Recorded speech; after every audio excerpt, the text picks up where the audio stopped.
Hello and welcome to another edition of Cranky Gun Reviews. Last week I posted a video about my top 5 most disappointing firearms, and today I wanted to do a video about my top 5 most surprisingly good firearms that I've purchased over the years, and there's a couple honorable mentions in there. This is a pretty long video, so let's roll right into it. Honorable mention number 1 for this particular video is my Ruger American Ranch in 7.62x39. Every time I take this rifle out to the range, it surprises me not only with the accuracy that I can get out of this with really cheap steel-cased ammo, but also just how much fun this gun is to run. And yes, I know my scope rings are way too tall. Everybody yells at me about that, and my bipod is really crappy. I should be using sandbags in the front and the back. I should have a better cheek weld, and I could get much better accuracy, blah, blah, blah. But realistically, I don't care. All those things aside, with a really cheap bipod, really crappy scope rings, an $80 scope, a $20 muzzle brake, and I can still get really good accuracy out of this rifle. This thing is just a joy to shoot. I'm so glad I bought it before COVID because the prices skyrocketed after COVID, and I enjoy taking this out more than just about any of my other bolt-action rifles.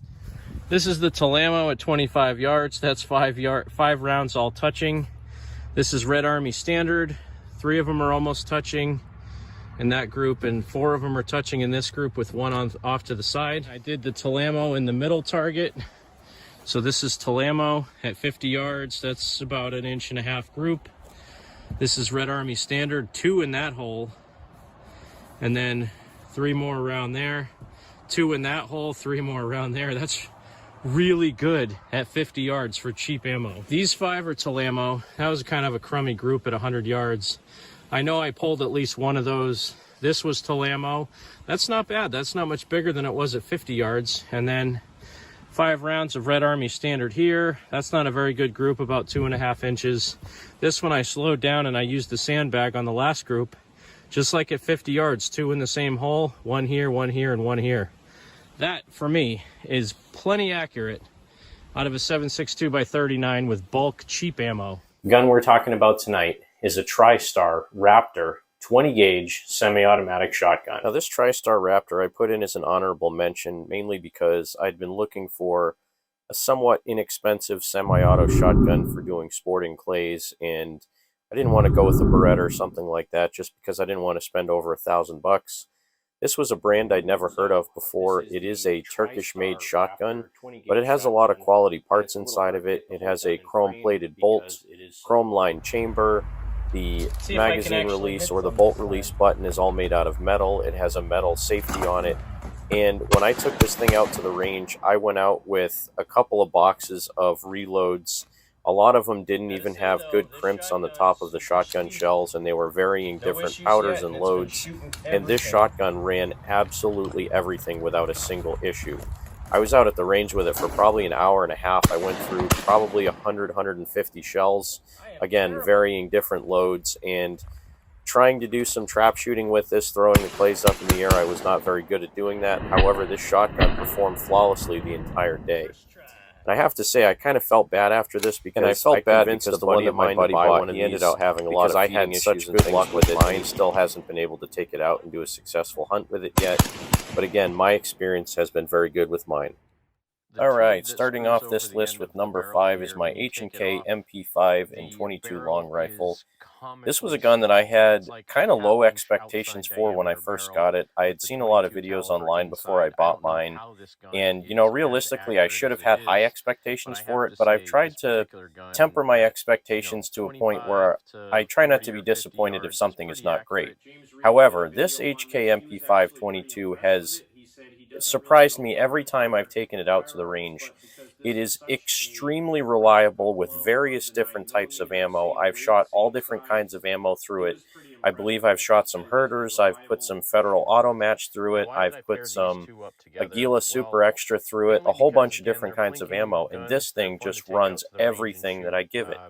It's pretty much the same form and function as an HK MP5 and 9mm, but of course it uses 22 long rifle ammo, so it's a lot less expensive to purchase for one, and it's a lot less expensive to shoot.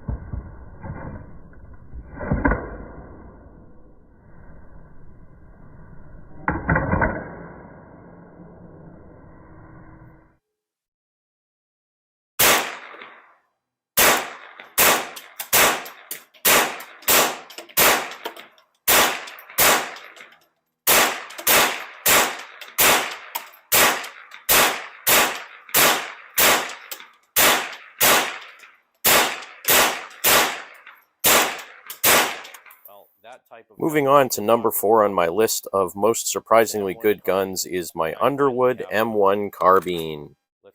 And the reason why this one is a little bit surprising, again, I've heard a lot of mixed reviews about M1 carbines.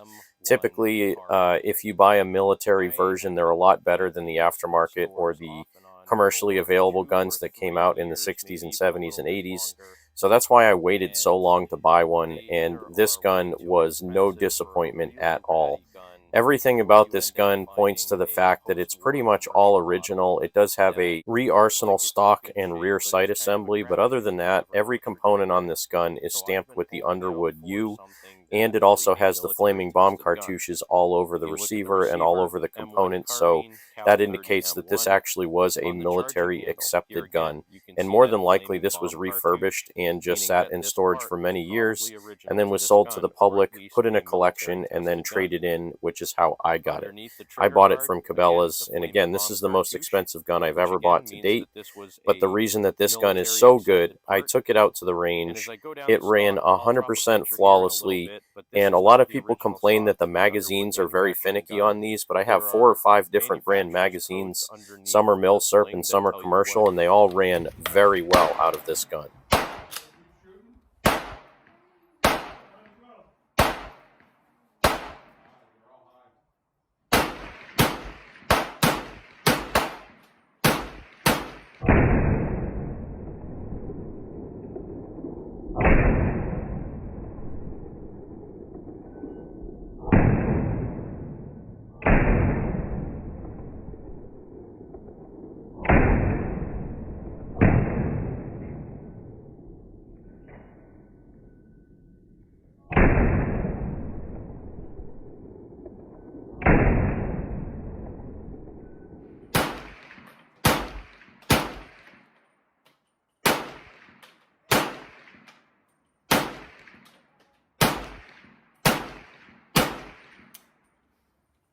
Number 3 on my most surprising gun list is the Taurus G3C.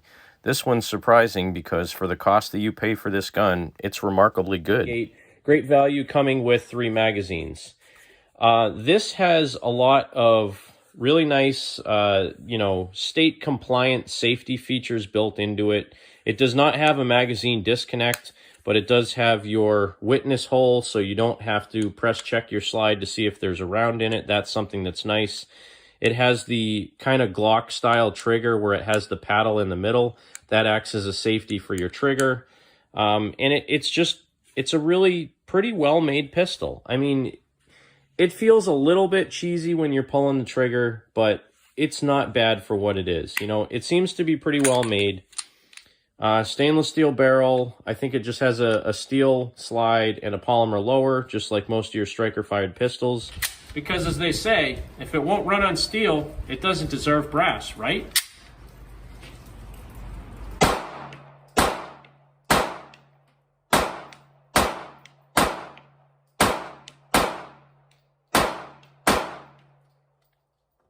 So now I'm going to my random loose assortment of ammo that I had from various boxes of unfinished ammo in my cabinet.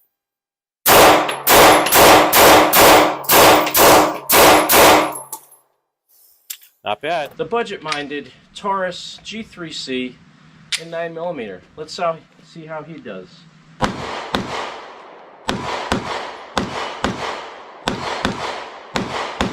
The Taurus G3C, a very budget-minded 9mm carry pistol. You've seen me shoot this thing before, but every time I get out to the range, I gotta put some more rounds through it.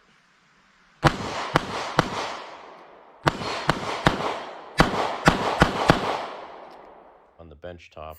And rounding out number 2 on my list is my Ruger Security 380.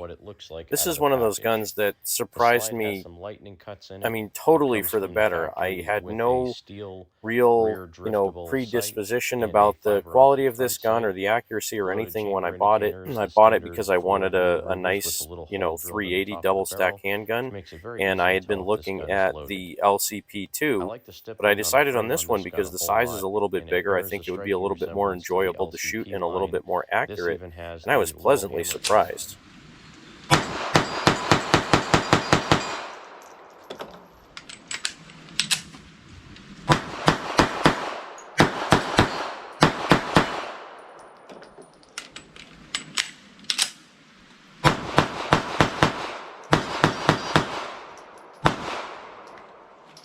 So I've had a ton of comments on this gun in the videos that I've done with it. Mostly what I've done with it is accuracy and reliability testing. I've put over 500 rounds through this thing, and I think the only stoppage that I can remember was one or two, either, I think there were light loads where the gun did not fully cycle and extract them, but once I racked the slide and dumped the empty shell out, it kept firing right away, and I think I actually have that in the next clip. But for me, this has been an extremely reliable, very accurate, and fun to shoot gun.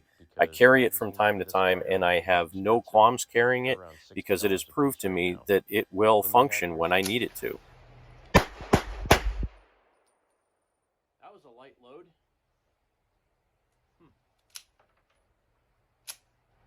Light load.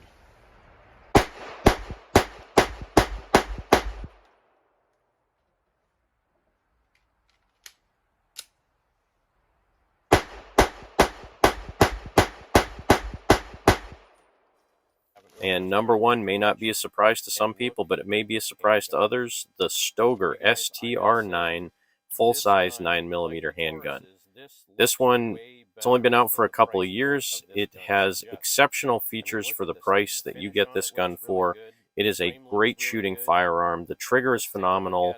The slide serrations are good. The magazine capacity is good. It has a rail on it. It has good sights. Again, for $250 out the door, which is what I paid for this, I really do not think you can get a better firearm for that amount of money. And again, this is in the ultra budget range of firearms. I mean, this is in the same, price range as the Taurus G3, same size gun as a Taurus G3. It's a little bit less expensive than like a Ruger Security 9, but if I had the choice between the Stoeger or a G3 or a G3C or a Ruger Security 9, now that I've shot this thing and I've held it, I would buy a Stoeger any day of the week for the price that it comes. The longevity of it is yet to be determined. I haven't had it that long. I've only put a couple hundred rounds through it, but in the 2 or 3 range trips that I've had this thing out for, it's not had a single malfunction. I think I might have had an issue with one of the military grade rounds, the 9mm Winchester that comes in the brown box. I think I had a hard primer on one of those, but put it back in the magazine, pull the slide back in, it fired the next time. So again, I would recommend this to anybody that wants a decent full-size gun on a budget.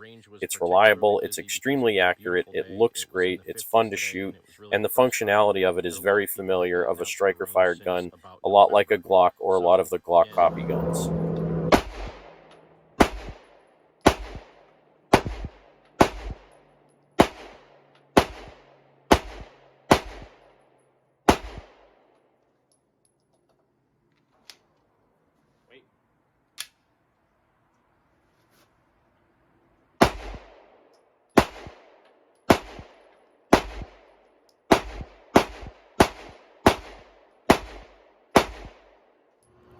So that's going to do it for this edition of Cranky Gun Reviews and this edition of my top 5 with a couple of honorable mentions thrown in.